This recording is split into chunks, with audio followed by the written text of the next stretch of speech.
Hi, Hello, Sasha. Sasha. How are you, man? So if you talk both, maybe I can get you stereo or something. But so then, yeah, Can you hear us? Okay. Is yeah, it okay? absolutely. I didn't hear Xavier. I Yeah. only hear Ruben. Yeah, I'm here. Oh yeah, perfect, Yeah. perfect. That works. Great. Okay, great. Okay, Sasha. After a long time, because of the pandemic, you're on the road again. How did you feel touring again? Oh, it's great. It's been great. You know, I mean, I'm just grateful doing this. You know, it's my life going on tour, and so it kind of sucked sitting on the couch for 2 years. Well, I didn't sit on the couch literally, but you know what I mean. It's just great to be back. You know, it's great to play shows and getting the response from the audience. Great, Sasha. It's been amazing, really. I mean, your last creation, I mean, is coming out of hell, really.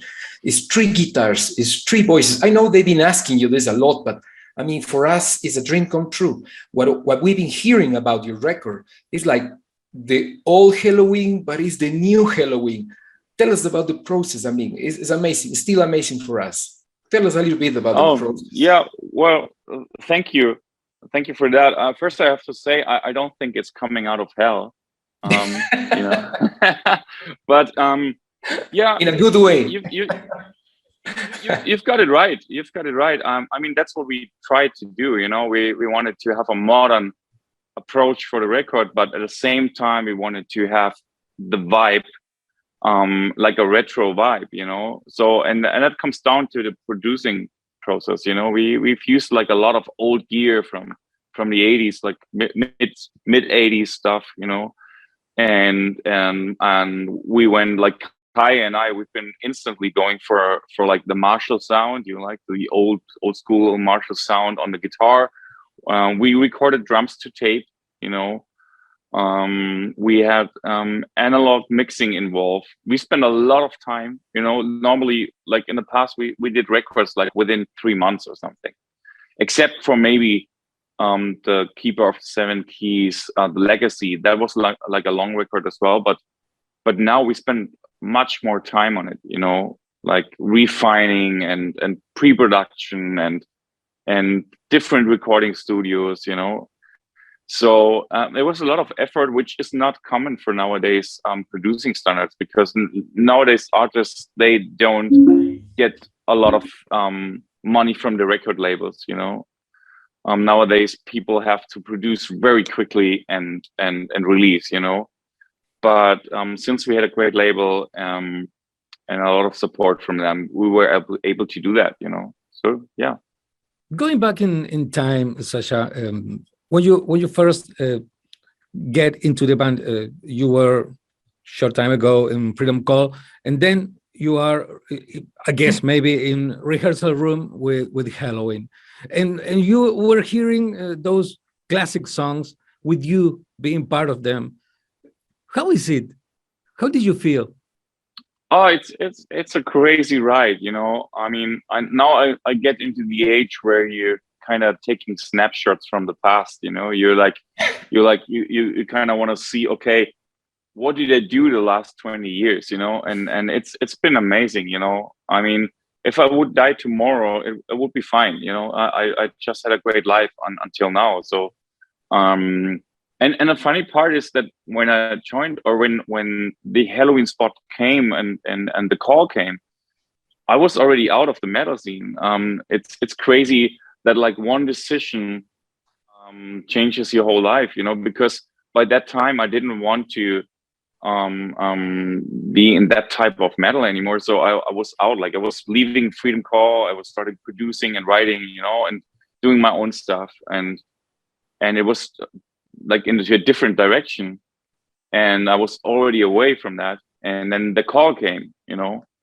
So and the rest is history, you know. I mean, the instant connection I had with Michael Weikath was I think that was driving me towards the Helloween camp, you know, because we had an instant great connection. And now when I look back, that like this, by that time I didn't know what it means, you know. I didn't I didn't have an idea of what was going to happen, you know. And because I was young and a pretty dumb as well, you know. I also think like when people are getting older, they should be dumber when they're older, and they should be smarter when they're young, you know.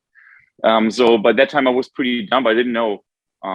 I had no clue what was going to happen, and so yeah, first show in Brazil, you know, like the first overseas flight I had was to Japan for promotion tour for the Rapid on Kamisi album, and it has been crazy, you know. So, and since then it's like I have been on a crazy train the whole time, you know. So it's fun, you know. I can't complain. It was the best decision I made. Sasha, talking about Michael now, and I bet it's a big challenge, you know, to put three guitars together, especially live. I mean, by being any of you guys amazing guitar players. I mean, how would you deal that in live sessions? I bet your sound guy is doing a really great job. Oh yeah, I don't want to be in his shoes though, you know, like having so many signals coming in, you know, and stuff like that. But it's a tough job, I think. But you know, the guitar part, it has been easy going from the beginning. You know, I think it comes down to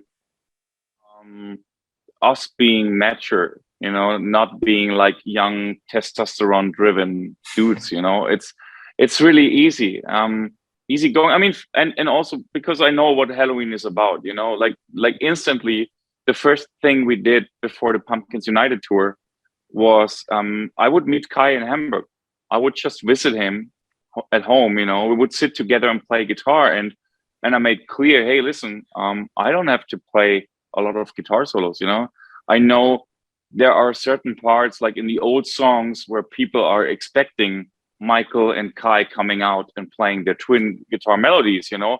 So I would step back, and then we figured that even better, because now on the record all the time and like the guitar solo parts, you have like rhythm guitars on the back, which we never had live, you know. We would play twin guitars and then there would be like rhythm guitars, no, you know. But now we can fill that part as well, or sometimes we do 3 harmonies, or we put like one more solo part into Dr. Steen where I could have my spot as well, you know. It was really easy going. Really clear for me what the old Helloween part is about, you know. I have played all these solos. I don't have to do that, you know. Kai can do that. And so, and then there are other parts where Kai steps back and he would play the rhythm parts. And, you know, and with Mikey, I was always easygoing. We've been always like just talking. Oh, what you want to play? I want to play this, and you want to play this. Okay, great. You know, it's not a big task for us. You know, there's no like huge ego involved or something. You named the word ego. I guess it must be very mature attitude to deal, because I guess any musician must have some kind of ego in a way, in a good way. Absolutely. Absolutely. But somehow you manage it in pro of the band. How is it? It's a very mature, I guess. Well, I think it's like when you're are you married? Yeah. You have a wife? Yeah. That's how it is. You know, I mean, you have certain goals together, you know. There's your partner wants something, you're thinking about it, if it makes sense for you or not, and then you kind of decide something together, and that's what we do, you know. Of course there's ego involved, and of course you know, like just imagine we have 5 songwriters. That's crazy, you know. Like most bands, they have like 1 or 2. They're like the band leaders and they're saying what's going to happen. But in Helloween, it's kind of democratic, you know, and you have a lot of alpha males coming together, and every band member has something to give. And so what you need to do is like in your marriage as well, you have to give space to the other person, you know. Sometimes you have to step back and give space to the other person, and if you can't do that, your marriage won't last, you know. At one point your wife will say like, hey, you know what? I want space too. I need my space as well. You're not giving me any. So bye-bye, you know? So, and that's how bands work as well, you know, like bands are like especially our band, it's like a big family. And you have to give space to each other. That's really important. And especially with a band where you have band members who have so much to give and so much output and expression, and you know, everybody of us has something to say. So sometimes it's confusing, sometimes it's a lot.